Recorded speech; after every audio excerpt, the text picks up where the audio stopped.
ලස්සන ප්‍රශ්නය බලන්න. මේකේ ඕකේ AB ඕකෙන් දුපය විස්කම්භයකි BC සමාන්තරයි OD කියලා තමයි දීලා තියෙන තොරතුරු. මේකේ අහන ප්‍රශ්නවල දෙවෙනි එක කියනවා මේ සාධනයක් කරන්න කියන නිසා අපි මේකේ දත්තය සාධනය කියලා දියා ගමු. මම ලියන ඉස්සෙල්ම දත්තයට මේ තොරතුරු දීපු ටිකක් ලියවහම ඇති.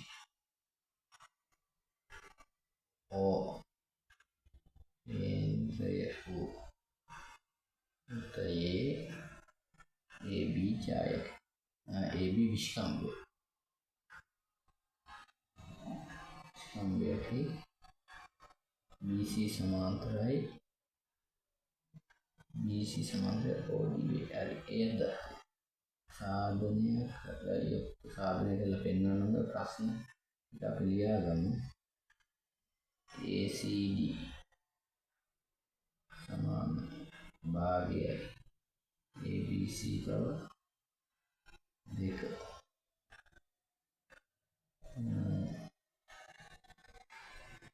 एक सी कोने समच्छेदक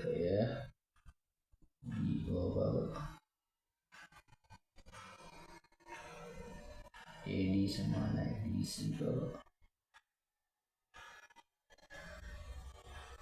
BC का AC පාදය DOට ලම්බව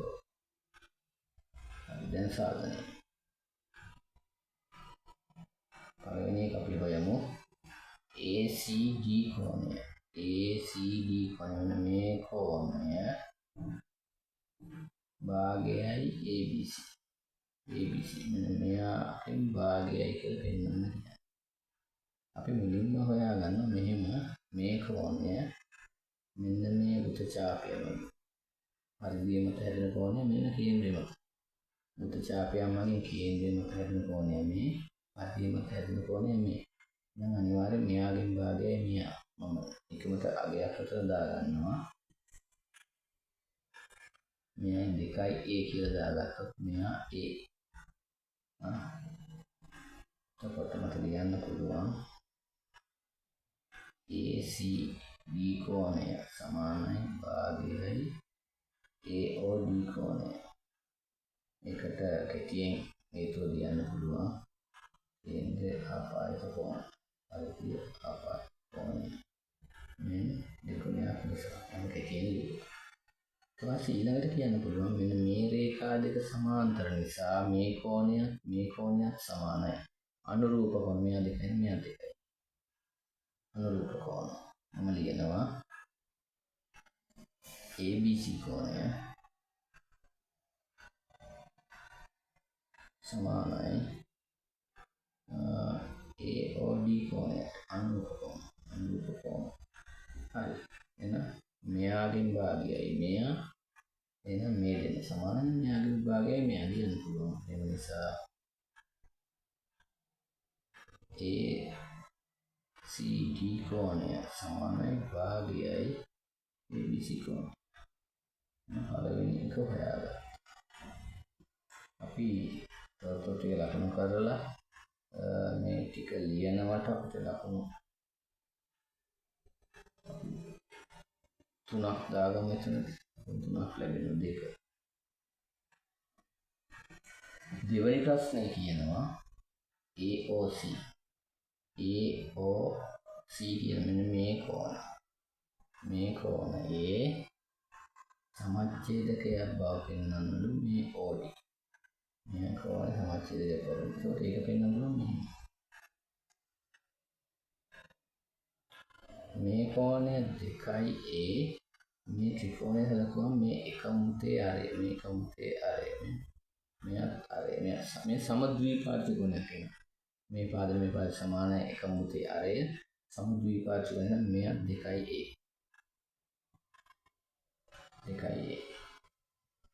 මම ලියනවා ඒක OBC කෝණය සමානයි OC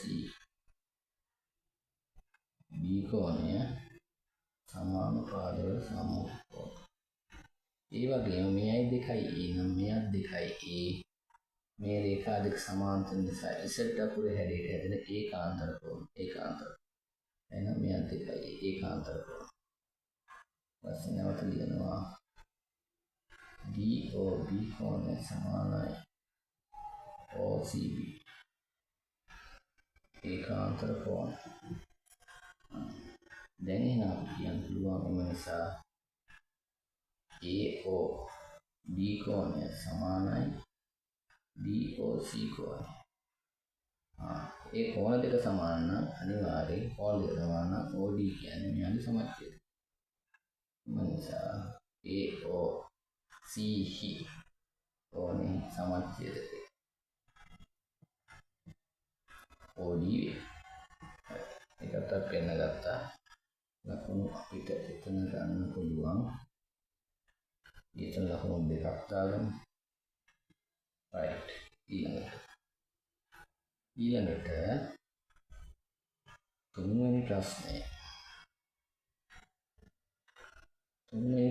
කියනවා AD සමානයි DC. AD සහ DC සහ මේ දෙන්න සමානයි. ඒක අපිට කියන්න පුළුවන් මෙහෙම. මෙයා 2යි A කියලා ගත්තා. මෙයා A කේන්ද්‍රය ආපාත කෝණය පරිධි ආපාත කෝණය දෙගුණයක්. ඒ වගේම මෙන්න මේ වෘත්තචාපය සැලකුවාම DOC කෝණය 2යි A පරිධි මත ආපාත කෝණය තමයි මෙයා. කේන්ද්‍රය ආපාත කෝණය 2යි A පරිධි ආපාත කෝණය මෙයා. නම් මෙයා A වෙනවා. A මම ලියනවා ඒක මෙහෙම. DAC කෝණය සමානයි භාගයයි DOC. ඒතර කේන්ද්‍රය ආපාත කෝණය පරිධි ආපාත කෝණයෙන් දෙගුණයක් නිසා ඒක ලියන්න. අපිට ඒ නිසා කියන්න පුළුවන් DAC කෝණය සමානයි DCA කෝණය. දැන් මේ ත්‍රිකෝණය සලකනවා. ADC ත්‍රිකෝණය සලකනවා. ADC ත්‍රිකෝණය මෙන්න මේ කෝණ දෙකක් සමාන. එහෙනම් පාද දෙක සමාන. සමාන කෝණ වලට සමගපාද. ADC ත්‍රිකෝණය සැලකීමෙන් AD සමානයි DC සමාන කෝණ වලට සමගපාද. සමාන කෝණ වලට සමගපාද නිසා AD සහ DC සමානයි. ඒකත් අපි එන්න ගත්තා. ලකුණු අපි එකට දාගමු. ලකුණු 3. හතරවෙනි ප්‍රශ්නය. AC ලම්බකයි DC බව. AC මෙන්න මේ රේඛාව OD ට ලම්බ බව නැත්නම් DO ට ලම්බ බව. මෙතන ලම්බකයි කියලා වෙන ගන්න හරි. මෙන්න මේක සලකන්න. මෙන්න මේ කෝණයේ අංශක 90. මෙයා විස්කම්භයක් නිසා මෙයා 90. අර්ධ උතේ කෝණ ඍජු කෝණ වේ. ACB කෝණය සමානයි අංශක 90. අර්ධ උතේ කෝණ. විස්කම්භය දෙක දෙන්න පරිධිමත හැදෙන කෝණය 90. ඊළඟට මෙන්න මේ රේඛා දෙක සමාන්තර නිසා මෙයා 90 මෙතන 90 අනුරූප කෝණ. AYO කෝණය සමානයි අංශක 90. අනුරූප කෝණ. මොකද මේ රේඛා දෙක සමාන්තරයි කියලා තියෙනවා. මෙයා 90 නම් අනුරූප කෝණ විදිහට මෙයා සමාන. දැන් හරියද? එම නිසා AC ලම්බකයි DO. AC DO ට ලම්බ කරනවා. ඒකට කිව්ව ලකුණු දෙක. ඒ විදිහට තමයි ඒ ප්‍රශ්නේ ලකුණු පිළිලැසෙන්නේ පිළිබිඹු සපයන්නේ.